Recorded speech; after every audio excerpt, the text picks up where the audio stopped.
ลกมันปั่นมันค้นมันเพื่อขายมันแล้วก็ไปซื้อน้ำมันรถ มาลกมันค้นมันอีกโอ้ยจะแม่นลำบากลำบนชีวิตช่วงนี้ทุกคนลำบากลำบนแห้งนี่แหละบ่เคยยินสาวนิดจมกับสิมาจมบ่เคยยินสาวนิดบนกับมาบนนี่แหละมาบนคนเดียวนี่แหละเนื่องจากว่าเก็บกดมาโดนเราบ่ได้ลงคลิปมาหลายมื้อ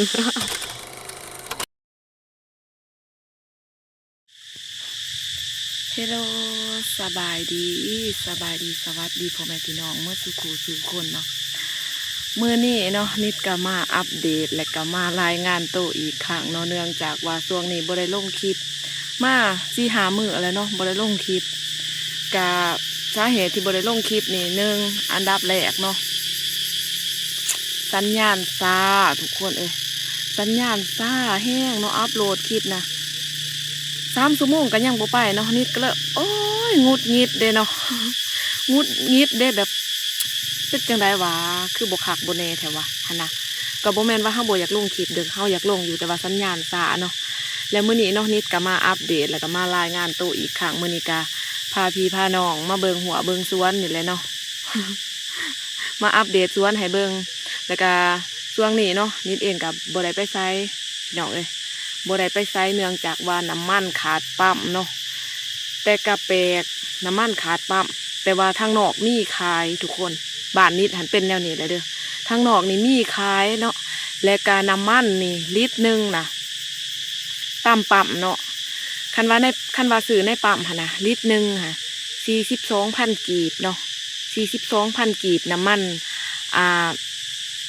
ดีเซลนะเนาะน้ำมันดีเซล42,000 กีบแล้วก็เบนซินหันราคาแบบรุดเรือนกันหน่อยนึงเนาะ42,000คือกัน42,000กว่าๆเนาะเบนซินหรือว่าทางลาวเอิ่นแอดสั่งเนาะ42,000กว่าๆแล้วก็กาสวนเนาะกาสวนน้ำมันดีเซลเนาะก็42,000กว่าๆคือกันราคารุดเรือนกันน้อยนึงเนาะแต่ว่าทางปั๊มหันบ่มีขายทางปั๊มหันขาดแปลกบ่ผู้เจ้าทางปั๊มหันขาดแต่ทางนอกผัดมีขายและบัดนี้ราคานี่คือแบบว่ากดแห้งเนาะ42,000 กีบนี่คันตีเป็นเงินไทยก็ประมาณ60กว่าเนาะ62 บาทนิดมาไล่เบิ่งเลย62 บาทเนาะราคาน้ำมันทางลาวนะแพงฝุ่งคืนแห้งเนาะและก็อันเฮาที่ว่าแพงนี่นะเฮาก็ยังมีซื้ออยู่อยู่ปั๊มหั่นนะเนาะมีเงินซื้ออยู่ปั๊มแต่ว่าอยู่ปั๊มผัดบ่มีขายหั่นนะทุกคนบ่มีขายเนาะน้ำมันขาดปั๊มแต่ว่าทางนอกผัดมีขายนี่แหละจุดที่ว่านี่หันต้องประหยัดน้ำมันเอาเถเอาว่าเนาะเฮาก็จำเป็นแหละเนาะในเนื่องจากว่าน้ำมันอยู่ปั๊มหันมันบ่มีนะเฮาก็จำเป็นได้ซื้อทางนอกหั่นนะที่เขาขายใส่ขวดใส่ตู้หั่นจะเป็นได้ซื้อน้ำเขาเนาะแพงคูณ2ไปอีกทุกคนจากที่ว่าลิตรนึงหั่นนะ60 บาทนะกลายเป็นว่าลิตรนึง100 กว่าบาทเนาะนิดซื้อตอนนั้นหันตุกน้ำหัวเสือใหญ่หันตุกลิตรครึ่งเนาะลิตรครึ่ง1.5นะ130,000 กีบ130,000 กีบตีเป็นเงินไทยกะ200เนาะลิตรกว่านะ200 บาทแบบโพดโพแห้งเนาะบุจักสิเหตุทุกคนทุกมื้อนี้นิดก็จนแบบงดเนาะงดการไปการมากขนาดสิเที่ยวเมื่อนอนบ้านนี่นิดยังบ่ได้เมื่อนอนเนาะก็มีแต่ออกมาหัวมาสวนนี่แหละมาจมสู่ทุกคน มาจมสู่ทุกคนฟังแล้วเนาะแล้วก็มาอัปเดตชีวิตช่วงนี้เนาะช่วงวิกฤตนี่นิดเฮ็ดยังแน่เนาะเดี๋ยวมาเบิ่งปึ๊บนี่แวบแรกเนาะนิดกับเขาสวนอยู่สวนคือเก่าทุกคนบ่ได้ไปไสเนื่องจากว่าประหยัดน้ำมันเนาะแล้วก็สำหรับนาเวียกนิดมื้อนี้ก็คือกู้ท่อออกเนาะเพราะว่ามันเป็นท่อน้ำฝุ่งแหละบัดนี้เวลามันใหญ่นะพืชผักของเฮามันใหญ่แล้วมันกระจายบ่ทั่วถึงนะทุกคนนิดก็เลยกู้ออกไว้เนาะกู้ออกไว้เพื่อใส่สวนผักเพราะว่า ใส่ส่วนแต่งนี่ที่จริงนิดก็ใส่แบบว่าซัวข้าวซื่อๆหั่นนะเนาะก็บ่ได้ว่าสิใส่ตลอดหั่นนะคืออันนั้นพืชผักของเฮามันใหญ่แล้วคือแนวนี้เฮาก็เอาออกหั่นนะเอาออกแล้วก็สิไปใส่สวนผักเอาบัดนี้พวกแต้งนี่บางทีก็สิใส่เป็นระบบน้ำหยศในตอนหน้าแต่ว่าตอนนี้นี่ช่วงนี้มันก็มีฝนแน่หั่นนะเนาะฝนก็บ้ามือมามแน่บางทีก็สิบ่ค่อยได้ฮดดอกเนาะก็สิป้าแนวนี้แหละเนาะส่วนนี้นิดปลูกแป้งกับถั่วเนาะปลูกแป้งกับถั่วเดียวถั่วก็กำลังเสียหญ้าแต่ว่านาเวียกของนิดมือนี่ก็คือลื้อท่อ ลื้อท่อนำฝุ่งออกเนาะแล้วก็สีใส่สายยางหดเอานะถ้าว่ามือได้อันมันแห้งเนาะก็สีใส่สายยางหดเอาแต่ว่าช่วงนี้หันฝนเนาะฝนมาฝนตกค่ะนะเนาะนี่แหละก็จังว่าบ่ได้ไปไซทุกคนเอ้ยนี่เด้อขาเนาะขาใหญ่บ่ได้ไปไซเนื่องจากว่าประหยัดน้ำมันเนาะจักสิเฮ็ดสิหาจังได๋แหละทุกคนเอ้ยเมื่อยคือกันเนาะเป็นแนวนี้เนาะสถานการณ์บ้านเมืองเป็นแนวนี้ทางไทยว่าแพงแล้วทางลาวแห้งแพงอีกเด้อทุกคนนิดว่าอยู่ไทยหันดีแหละเนาะถูกแล้วอยู่ไทยค่ะลิตรนึงเท่าไรก็อยู่ไทยลิตรนึง40 กว่าบาทบอกเพิ่นว่าคันตีเป็นเงินลาวก็20 ปลายพันเนาะ27 28 พันแต่ว่าทางลาวนี่ทุกคนบ่ไหวแห้งเนาะขนาดลิตรหนึ่ง60 บาทนี่นะก็ยังบ่มีขายเลยเนาะอยู่ปั๊มนี่ขาดแคลนแห้งแต่ว่า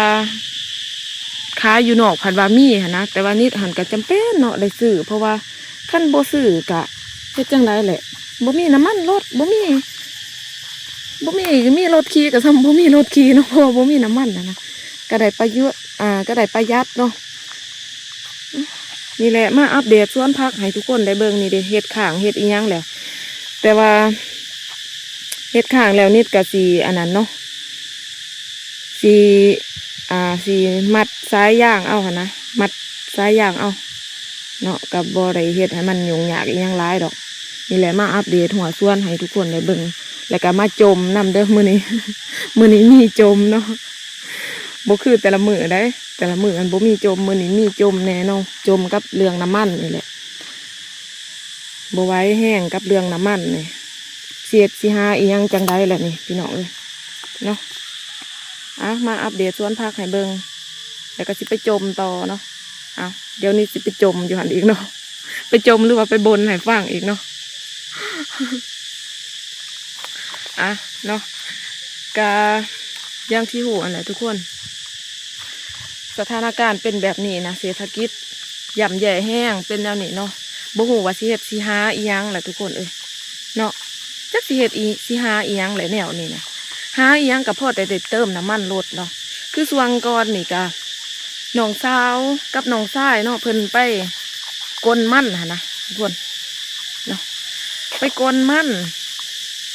นี่ถามว่าบ่ไปนะบ่แม่นหยังมันบ่คุ้มค่าเพราะว่าน้ำมันนะเฮาซื้อมา200หั่นนะ200หั่นอันแสน30เนาะทั้งลาวหั่น130,000 กีบเลยทั้งไทยหั่น200เนาะ200 กว่าบาทหั่นนะ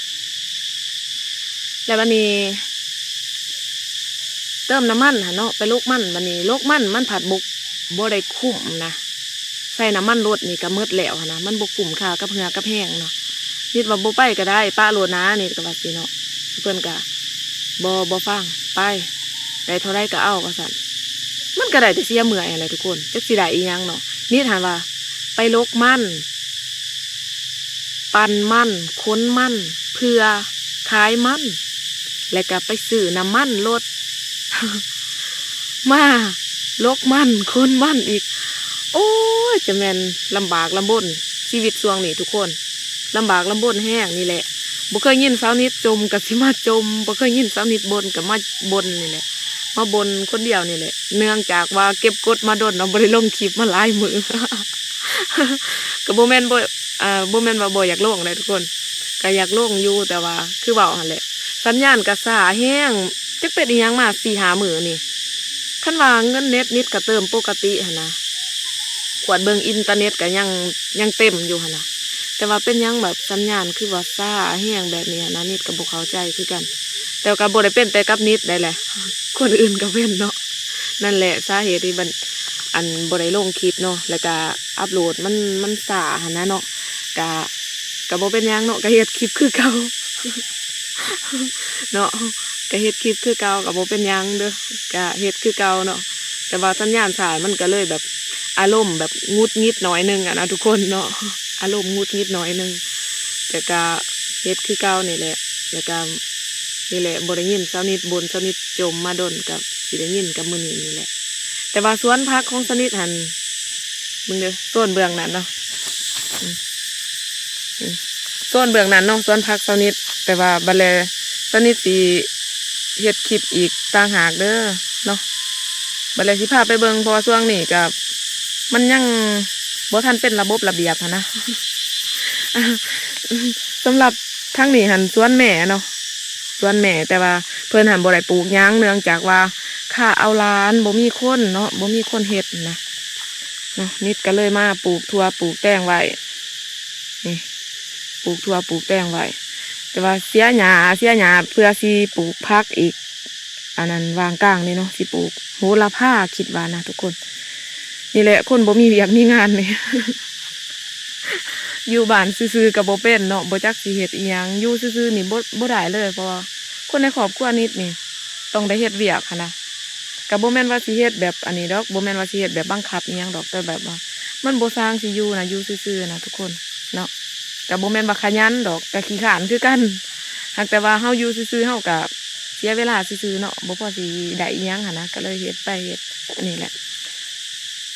แล้วก็เนาะมี FC ถามหานิดเนาะทักแชทส่วนตัวหานิดว่าเช้านิดใช้ว่าสิหาผู้สาวให้นะคือบ่เห็นคือมิดแท้เพิ่นว่าเนาะสาเหตุที่มิดก็ย้อนนี่แหละเนาะบ่เห็นย้อนหยังก็ย้อนนี่แล้วแล้วก็มี FC ทางเสมยเนาะถามหาว่าอยากให้ไปหาเสมยช่วงนี้นิดบ่ได้ไปไสเด้อเนาะช่วงวิกฤตแนวนี้นิดคือสิบ่ได้ไปไสดอกถึงไปมันก็ไปบ่ได้มันบ่มีน้ำมันหั้นนะถึงมีมันก็โอ้ยต้นทุนสูงแฮงเนาะขี่รถไปหาเขาเจ้ามันกับโบแมนซีของง่ายๆเนาะขนาดนี้นิดยังบ่ได้เมื่อนอนบ้านนิดเลยเนาะยังได้นอนบ้านสวนกับแม่ทุกมื้อนี่ความว่าประหยัดน้ำมันเนาะเอาไว้รถนี่เติมน้ำมันรถนี่พอแต่ว่าได้ไปตลาดเนาะพอแต่ว่าได้ไปตลาดหรือว่าไปสิ่งสำคัญเนาะสิ่งที่จำเป็นสิ่งที่สำคัญนะไปซื้อนั่นซื้อนี่บ่หรือว่าไปเอานั่นเอานี่สิ่งที่จำเป็นเนาะแต่ถ้าว่าซ้ำเที่ยวเมื่อนอนบ้านเที่ยวมาสวนนี่ ประหยัดเนาะโอ้แม่นยัง